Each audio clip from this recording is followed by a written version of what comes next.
좋은 경험을 왜 시켜주고 싶으세요? 좋은 선물은 왜 사줄까요?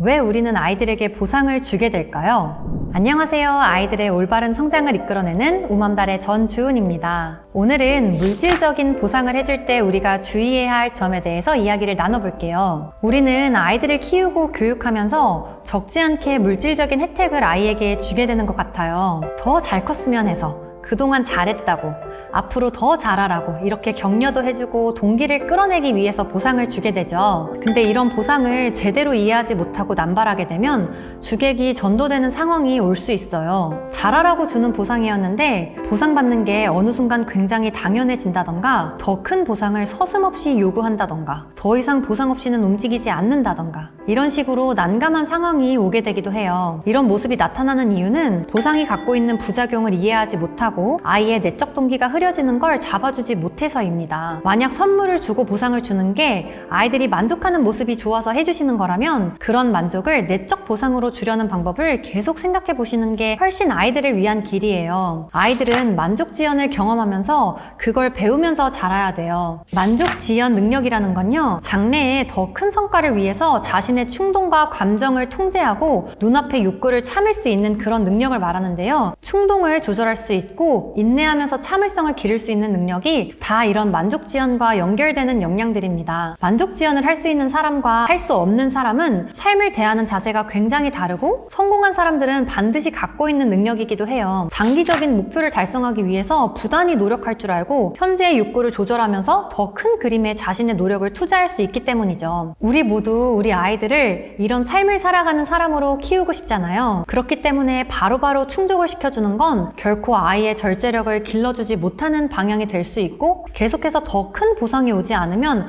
만족이 되지 않는 그런 아이로 자라게 된다는 걸 기억해 주시면 좋을 것 같아요. 그리고 내적 보상이 잘 채워지는지 항상 살펴봐야 합니다. 평소 내적 보상으로의 만족이 잘 채워지는 아이는 외적 보상에 그렇게 크게 흔들리지 않아요. 예를 들어서 특별한 날이라서 아주 큰 외적 보상을 받았어도 다시 평소에 내적 보상이 반드시 그걸 상쇄할 수 있어야 된다는 거예요. 내적 보상이라는 건 목적을 달성하기 위해서 직접적인 대가가 있든지 없든지 간에 목적을 달성했다는 것 자체에 대해 내적인 만족감, 성취감을 가지는 것을 의미해요. 물질적인 보상이 절대적으로 나쁜 건 아니지만 어떠한 노력이 들어가야 하는 부분을 우리가 조금 더 수월하게 가고 싶어서 보상으로 퉁치려고 하는 게 아닌지는 한 번씩 생각해 봐야 할 문제입니다. 예를 들어서 너무 바쁜 엄마라, 또는 동생이 있어서 첫째에게 조금 소홀하게 돼서 그런 게 마음에 걸려서 무언가 해주고 싶을 때 있잖아요. 아니면 무언가를 아이에게 요구하고 싶은데 그냥 말해서는 안 할 것 같으니까, 이런 상황에서 뭔가 물질로서 해결하려고 하는 건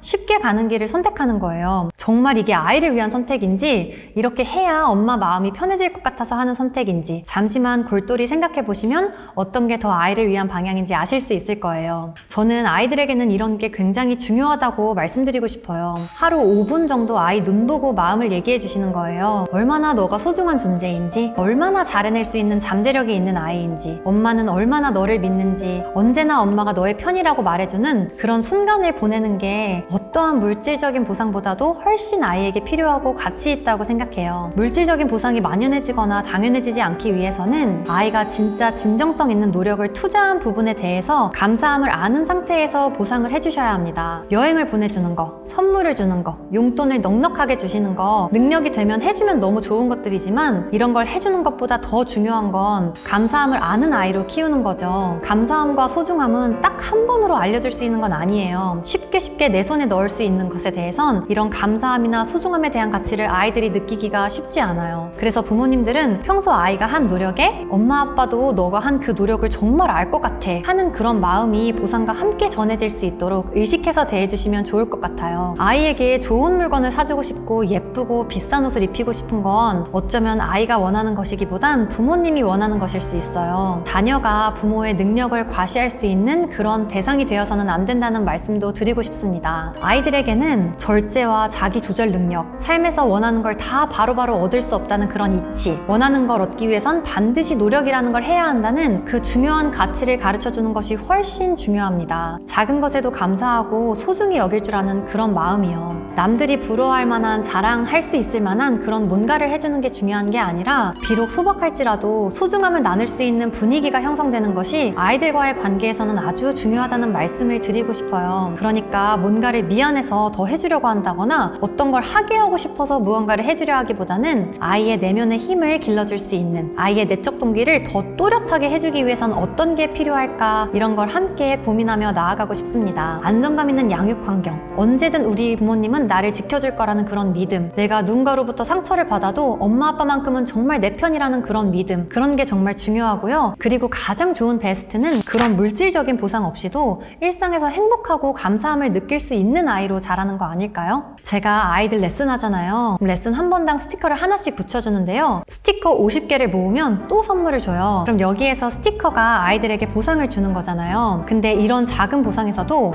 오늘 2개 붙여, 이런 식으로 뭐 때문에 2개인지 모르고 2개를 붙이는 경우라든지 오늘 거 스티커 붙여, 이런 식으로 레슨을 그냥 했으니까 붙이는 게 당연해지는 그런 경우, 이렇게 될 땐 전혀 보상으로서 효과가 없어요. 오늘 우리 진도 2개 나갔으니까 스티커 2개 붙이자, 이렇게 무엇으로 인해 받는 건지 명확하게 인지가 됐을 때에는, 만약에 아이가 오늘 진도를 나가다가 조금 힘들었다고 했을 때 그 힘들었던 순간이 보상으로 인해 조금 해소가 되기도 하고요. 50개를 다 모아갈 즈음에는 한 번에 2개를 딱 받으면 50개가 완성이 될 때 막판 스퍼트를 발휘할 수 있게 되기도 해요. 그리고 또 가끔씩 예상 외의 보상으로 충족감을 채워주는 것도 좋은데요. 오늘은 주은이가 레슨 때 아주 훌륭한 모습을 보여줘서 선생님이 특별히 하나를 더 붙여줄 거야, 이러면서 불시에 한 개를 더 준다고 얘기를 하는 거예요. 근데 이것도 그냥 주지 않고 제가 아이에게 어떤 모습이 훌륭했냐면 3가지가 있었는데, 첫 번째는 선생님이 속도 조금 올려보자고 했을 때 주은이가 혹시라도 틀릴까봐 악보에 걱정되는 부분 먼저 표시하고 싶다고 얘기했던 거, 그리고 2번째는 연습할 때 엉덩이 떼지 않고 쭉 집중해서 하기로 약속한 내용을 기억하고 실천한 거, 3번째는 새로 나가는 진도에서 우리가 배웠던 내용을 너무 잘 떠올린 거, 그동안 주은이가 정말 열심히 익히고 있었구나 하는 걸 선생님이 느낄 수 있었어. 제가 이렇게 얘기를 해줬어요. 그리고 제가 해준 게 뭐였죠? 그냥 스티커를 하나 줬죠. 아이가 이걸 받고 시시하게 생각했을까요? 정말 만족하고 좋아합니다. 이게 아이들이기 때문에 가능해요. 이렇게 하나하나 스티커 모으면 50개가 됐을 때 제가 또 선물을 준다고 했잖아요. 어떤 선물을 줬을 것 같아요? 여러 가지가 있었는데요. 저는 절대 화려한 선물을 주지는 않거든요. 아이들이 연습하고 레슨 받고 성장하는 건 아이의 학습 습관과 연결되는 것이고, 노력을 가르쳐 주려는 목적이기 때문에 보상이 전부가 되지 않게 하기 위해서 넘치는 선물을 해주지 않습니다. 오히려 평소에 성장을 통해 자기 만족감을 느끼게 해주면서 내적 동기를 꾸준히 유지시켜주기 위해 훨씬 많은 신경을 쓰죠. 그래서 가장 제 기억에 남는, 어머님들이 예쁜 쓰레기라고 하면 되게 재밌어 하시는데요. 그 예쁜 쓰레기는 조개 껍질이었어요. 저는 이런 조개 껍질을 고르게 할 때도 그냥 주지 않고 마치 소중한 것 마냥 50개 다 모으면 이 보석함에 있는 것들 중에서 고르게 해줄 거야, 골라봐, 이러면서 보석함에서 골라가는 선물로 환경을 만들어줘요. 어떻게 보면 보잘것없고 쓸모있는 선물은 아니지만 아이들에게는 이런 보상이 훨씬 정서적으로 내면이 단단해질 수 있다는 거죠. 자, 마지막으로 정리해볼게요. 첫 번째, 원하는 걸 얻기 위해선 반드시 노력이 필요하다는 점을 배우면서 성장할 수 있게 해주셔야 합니다. 만족 지연 능력을 갖춰가는 아이로 자랄 수 있게끔요. 2번째, 물질로 만족을 채워주려 하기보다는 일상생활에서 자주자주 마음을 충족시켜주세요. 아이가 한 노력에 대해서 인정해주는 엄마의 마음이 담긴 쪽지, 엄마가 들려주는 애정어린 목소리, 힘든 게 녹을 만큼 꼭 안아주는 엄마 품, 엄마 아빠의 따뜻한 눈빛, 이런 행동들을 충분히 해주시면서 아이가 스스로 내적 보상을 잘 할 수 있게 이끌어주세요. 3번째, 아이의 노력보다 너무 큰 보상은 항상 경계하셔야 해요. 감사함을 잘 느끼지 못하는 아이가 될 수 있기 때문에 우리가 정말 꼭 의식해야 하는 부분입니다. 4번째, 감사함과 소중함을 아는 아이로 자라게 해주세요. 저는 정말 아이들이 사소한 것에 의미를 부여하면서 행복해하는 그 모습이 너무 소중하고 사랑스럽거든요. 그래서 아무것도 아닌 거에 매일 연기를 해요. 이거 너무 예쁘지? 이거 선생님이 진짜 아끼는 거야, 이러면서요. 아이들이기에 가능한 것들은 아이들인 순간에 마음껏 누릴 수 있게 우리 어른들이 그런 환경을 만들어줄 수 있으면 좋겠어요. 오늘의 이야기는 여기서 마무리하고, 다음 영상으로는 조금 더 이러한 물질적, 외적 보상에 대해 어떻게 실생활에서 올바르게 아이들을 위험에 빠뜨리지 않는 방향으로 적용해 볼 수 있는지 그 방법에 대한 걸 준비해 보겠습니다. 오늘도 영상 끝까지 시청해 주셔서 감사합니다.